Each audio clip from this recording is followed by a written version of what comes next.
बड़ी संख्या में आधार की जानकारी सार्वजनिक होने की घटनाओं के बाद सरकार हरकत में आ गई। अब आईटी मंत्रालय ने राज्यों और विभागों को चेतावनी जारी कर कहा कि डेटा सार्वजनिक होने पर उस विभाग के प्रमुख इसके लिए जिम्मेदार होंगे जहां से डेटा लीक होगा।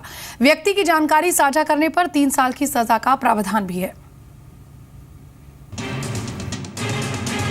बड़ी संख्या में आधार नंबर के सार्वजनिक होने की घटनाओं के बाद आईटी मंत्रालय ने सख्त रुख अख्तियार किया है।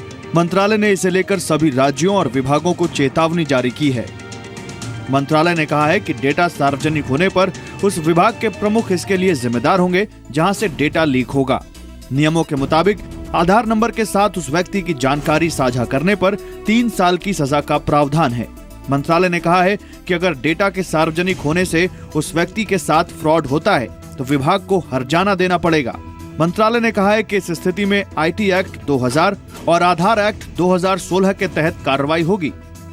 दरअसल पिछले दिनों कई मंत्रालयों ने आधार नंबर को सार्वजनिक किया था, जिसे लेकर काफी विवाद हुआ था। बेंगलुरु की centre for internet and society नाम की एक संस्था ने करोड़ों लोगों के आधार नंबर सार्वजनिक होने का दावा किया था। CIS का दावा था कि ये डेटा अलग अलग सरकारी विभागों ने सार्वजनिक किया था। इससे पहले 22 अप्रैल को झारखंड सरकार की लापरवाही से 14 लाख से ज्यादा लोगों का आधार डेटा सार्वजनिक होने का मामला सामने आया था। मामला सामने आने के बाद वेबसाइट से आधार नंबर को कोड वर्ड में बदल दिया गया। पिछले दिनों क्रिकेटर महेंद्र सिंह धोनी की आधार डिटेल्स एक कॉमन सर्विस सेंटर ने लीक कर दी थी। धोनी की पत्नी साक्षी ने ट्वीट करके सरकार से इस बारे में शिकायत भी की थी। अब आईटी मंत्रालय ने ऐसे मामलों पर सख्ती बरती है।